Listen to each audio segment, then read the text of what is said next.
Hi, my name is Ian, and this is just a video version of what has happened to me during the whole COMELEC check and the latest update so far. Okay, so just a recap, what happened was I checked for my status and my precinct number online on this website. So please check it there.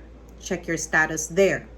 So when I checked it, it said no record found. So I'm like, hold on, that's not right. I know. I have receipts. I posted about it because I was so excited that it's my daughter's first election. So we did the whole accomplish the application online and download it and print 3 copies and all of that, right? So we did all of that. Then when we got to the local COMELEC office here in Las Piñas, we lined up, we prepared the documents, and then they gave us this. They gave us this stub. Now this stub is very important. Sorry, I'm just going to cover this one. Okay. This stub is very important. If you kept it, good for you. If you didn't, lesson learned. Let's just put it this way. It's better to be safe than sorry. Mas mabuti nang sabihin na hoarder ako. Okay, hindi naman kailangan itago yan, tapon na yan whatever. I would rather keep it and be called names than, panicking later on. So, documents like these, things that you think are not important, are. Especially in the Philippine setting. Keep them. Okay? Buti na lang tinago ko. But I kept it for sentimental reasons. I kept it because it is my daughter's first election. So, I wanted to keep it. I wanted to have records of it. Because I'm extra like that. Okay, so we went there. We applied. They gave us this. They pretty much said, all right, let's go do this. We did the whole biometrics thing. We signed digitally, thumbprints. Oh, there you go. See? Thumbprints and fingerprints and all of that. We did that. Then they ask you to check the details that they have encoded. So there's 2 monitors. There's 2 monitors. 1 monitor for the dude inside and 1 monitor for you to check. At any given point in time, there was no opportunity for me or my daughter to type our names ourselves because it's behind the wall, behind the window. Okay, so they will ask you to check. I checked it. I checked everything. Everything was good. No problem. Okay, cool. So when I checked now my status, my daughter's status, and my mom's status on the website, this is it again. That's the website. Okay. Please check first before you panic. Check. Click before you panic. Okay. So when we checked it, ang nakalabas was no records found for me and my daughter. And then for my mom, it's deactivated. That's a whole different story. So I decided to go to COMELEC here in Las Piñas, which is located in the City Hall. It's at the end of the complex. It's right next to the Hall of Justice. Okay, so you won't miss it. It's there. It's right there in the corner. So I went there. I went early. My advice is for you guys to go early just to avoid the crowd. There's no parking in Las Piñas unless you get there early, like 7 a.m., which means you have to wait for an hour and a half at 8:30 when everything opens. So parking is a problem. Park at SM Center or park at the other places nearby. Union Bank allows sometimes if you're nice to them. If not, park at SM Center na lang and then walk. Yes, it's a bit of a walk, but it's convenient because you're moving. Para lang sa akin. Kesa yung naghihintay ka dun siksikan and everything in the parking there. Okay. So when we got there, 7 a.m., I got there really early. 7:30, sorry. I got there 7:30. Waited for people to come in and talk to the people. So may mga tao doon na pare-pareho kami ng problema. Yun nga, no records found. Yung isa naman, doble daw. Yung isa naman, deactivated din. So anyway, there were a lot of us there. So when we got there, I gave my name, they will usually ask for your name. They won't ask for your ID, name lang, susulat mo siya. So write it down on a piece of paper, give it to them. So they verified it. They said that, oh ma'am, okay na po kayo. Okay na daw po kami. Ako. Meaning, I'm active. Oh, I lost the piece of paper already. But meaning, I'm active and I can vote.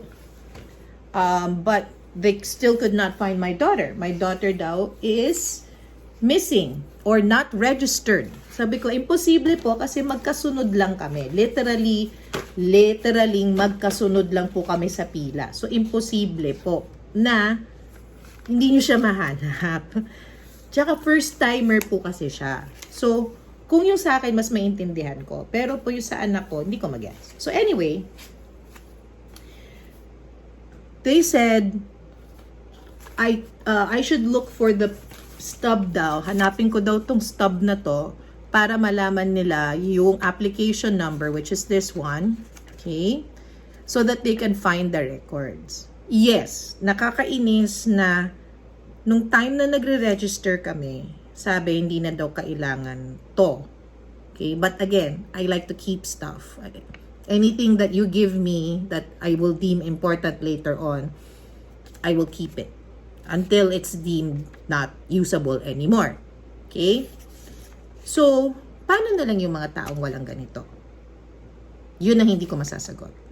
Kasi, unless you remember your application number, you have kept a record of it online when you were registering in COMELEC, I don't know.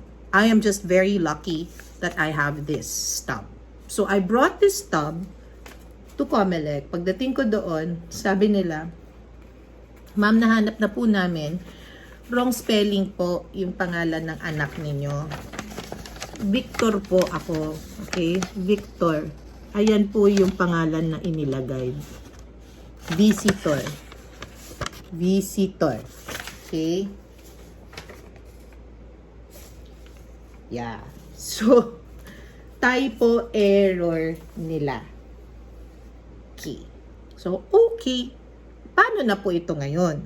So, sabi niya, pwede naman daw bumoto under that name kahit na misspelled siya. Okay? Kasi lalabas naman daw dun sa picture yung mukha niya. But again, dahil nga napaka-inconsistent dito sa Pilipinas, hindi natin alam. Kasi sabi ko, madam, paano po pag hiningaan sila ng ID?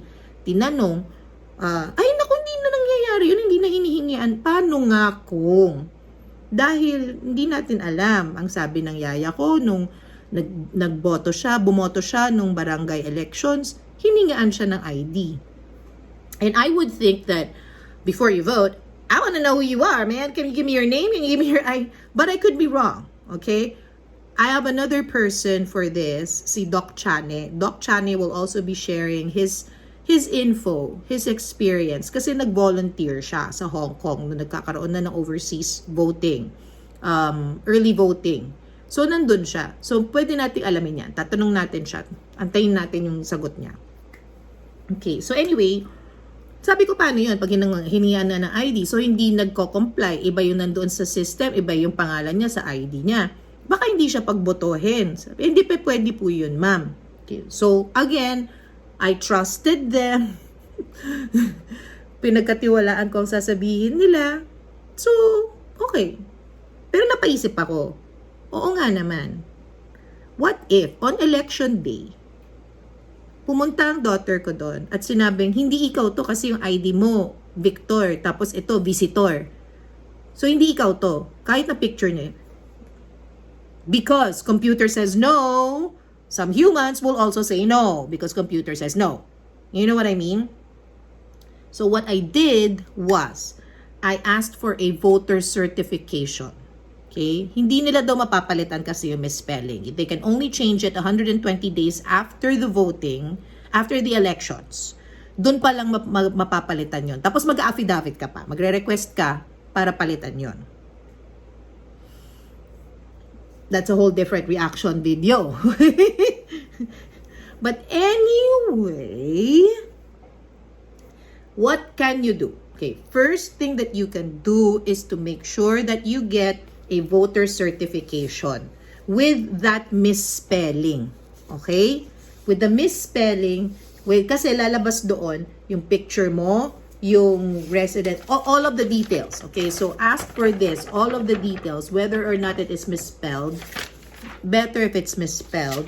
Make sure you have your official receipt as well. This costs 75 pesos. Request for it and it's 75 pesos. Kung na-verify mo na nga na active ka, pero ikaw ay misspelled ang name mo, get a voter certification.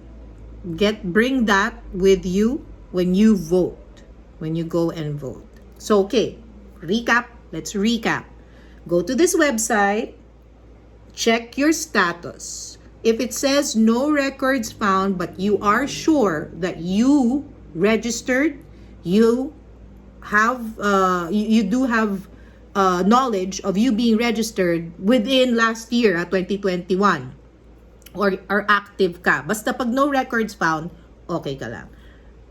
Then you go to your local COMELEC. Don't call them anymore.